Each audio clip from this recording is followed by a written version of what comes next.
इन्होंने इस्लामी निज़ाम की बात भी की। और जैसा कि हम देख सकते हैं कि फ़लस्तीन में अभी हम लोगों ने देखा कि कितने मज़ालिम ढाए गए।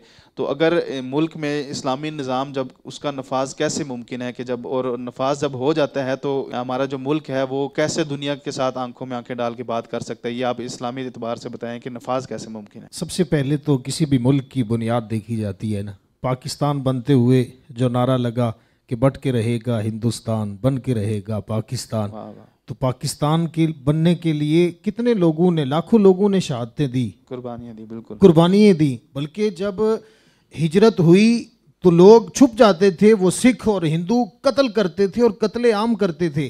बल्कि मैं एक पढ़ रहा था उसमें कि एक रिसाले के अंदर आया कि लोग छुपते थे सिखों के डरों से, सिखों के डर से, हिंदुओं के डर से। तो ये जो कमाद, ये जो गन्ने का खेत होता है, इसमें 5-7 आदमी इकट्ठे, एक गिरोह छुप गया। जब छुपा तो एक औरत थी, उसके पास बच्चा था, उसकी गोद में छोटा सा बच्चा था। अब बच्चा रोता है तो बाहर पहरेदारी है उन सिखों की, उनको पता चल जाता है कि अंदर बंदे छुपे हुए हैं, तो वो आके कत्लेआम कर देते हैं, उनको कत्ल कर देते हैं। अब बच्चे की रोने की आवाज़ आती है, सारे लोग उस माँ की तरफ देखते हैं अजीब निगाहों से।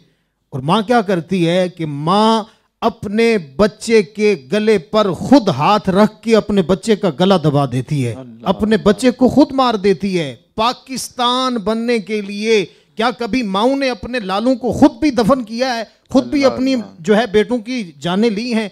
पाकिस्तान बनने के लिए तो माओ ने अपने बेटे खुद कुर्बान किए हैं, खुद अपने बच्चों की जानें ली हैं।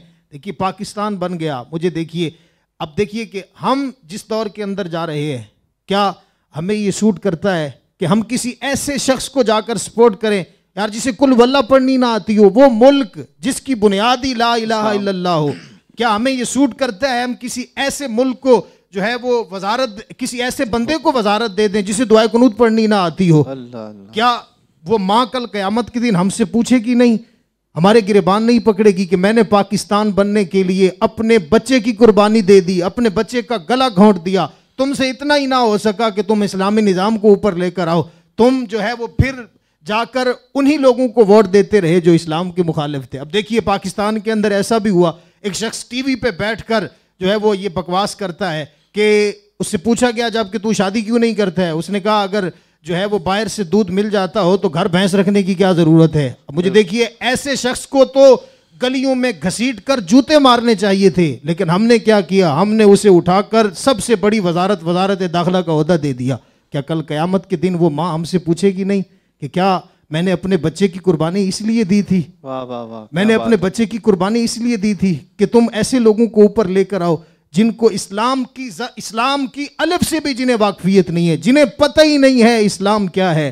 कम से कम जो वोट मांगने आए ना, तो इतना तो बंदा पूछ सकता है ना, हर बंदे को कहे भी 6 कलमे सुना दे, इस्लाम की बुनियादी चीजें बता दे, तो एक इस्लामी जमहूरिया पाकिस्तान के लिए MNA के टिकट के लिए खड़ा हुआ है ना, MPA के टिकट के लिए खड़ा हुआ है ना, आजा 6 कलमे सुना दे, इस्लाम की बुनियादी चीजें बता दे, तो हम तेरे साथ खड़े हो जाएंगे।